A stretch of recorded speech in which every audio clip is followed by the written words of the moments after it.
নতুন ছবি মানে তো আনন্দ, ডেফিনেটলি শিল্পী মহলে আনন্দ একটা থাকবেই। দন্তরহস্যে সুদীপ্তদার ছবিটায় আমি কাজ করেছি। সুদীপ্ত ব্যানার্জির সঙ্গে আমার প্রথম ছবি, মানে ওনার সঙ্গে কাজ করার অভিজ্ঞতা নিয়ে কিছু কথা বলতে চাই। সেটা হচ্ছে সুদীপ্তা ফোন করেছিল, ফোন করে আমার বলছে তুমি এই পাঠটা করবে, মানে ওনার মেয়ে সিনেমার হিরোইন, মানে রাইয়ের মায়ের ক্যারেক্টারটা আমি করেছি। অভিজ্ঞতা বলতে নতুন ডিরেক্টর হিসেবে ভালোই লেগেছে। ছবিটা কাজ করেছি, রহস্যপূর্ণ একটা ছবি। লোকেশন ভীষণ ভালো ছিল, রাজনীতির জঙ্গলে করেছিলাম উড়িষ্যার। ছবিটা আপনারা দেখুন, কেমন লাগে সেটা জানান। আশা করি ভালো লাগবে, কারণ সিনসিয়ারলি ভীষণ ভালো স্টোরি, মানে স্টোরিটা খুব ভালো সিনেমার। আর আমাদের কাজ আপনাদের কেমন লাগবে সেটা দেখে ফিডব্যাক দেবেন ছবি হয়ে যাবার পরে। সন্তুষ্ট, কেননা যারা শিল্পীরা তারা সবাই খুব ভালোভাবে কাজ করেছে এবং তাদের উজাড় করে বেস্টটা দিয়েছে। বাইরে অনেক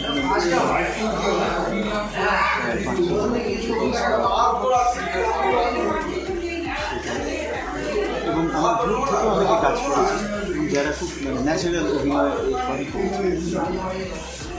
এইটা আমার একটা সাপোর্ট ছিল।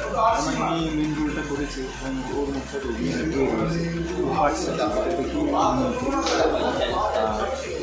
সেকেন্ড যে মেন ক্যারেক্টারটা রাইয়ের মাসি, সেটা আমাদের গ্রুপে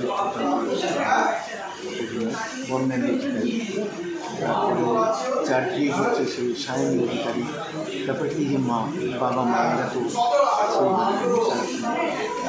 ভালোভাবে সবাই সহযোগিতা করা।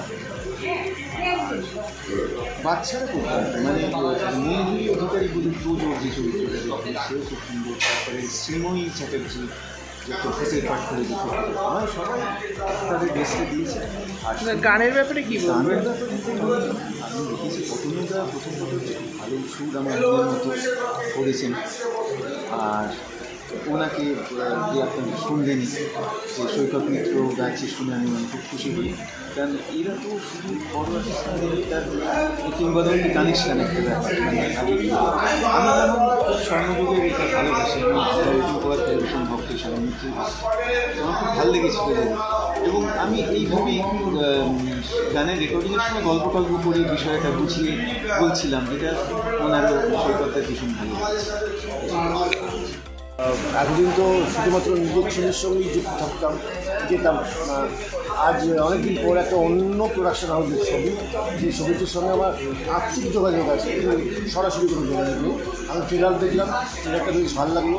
আশা করি দন্ত রহস্য সাফল্য পাবে এবং আমিও সেই সাফল্য কামনা করি একজন ছবির জগতের অবশ্য।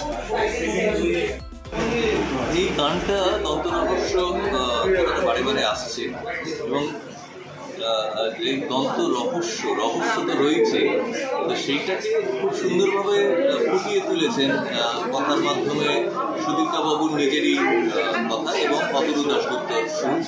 তো আমার মনে হয় যে গানটার মাধ্যমে অনেকটাই বলা হয়ে যায় যে গল্পটা কী, এবং সেই পরতে গল্পটা খোলার যে জায়গাটা, সেটা অবশ্যই ফিল্ম না দেখলে বোঝা যাবে না। কাজে ফিল্মটা দেখুন এবং গানটা উপভোগ করুন, ভালো লাগলে আপনাদের সেটাই কিন্তু আসলে। Thank you.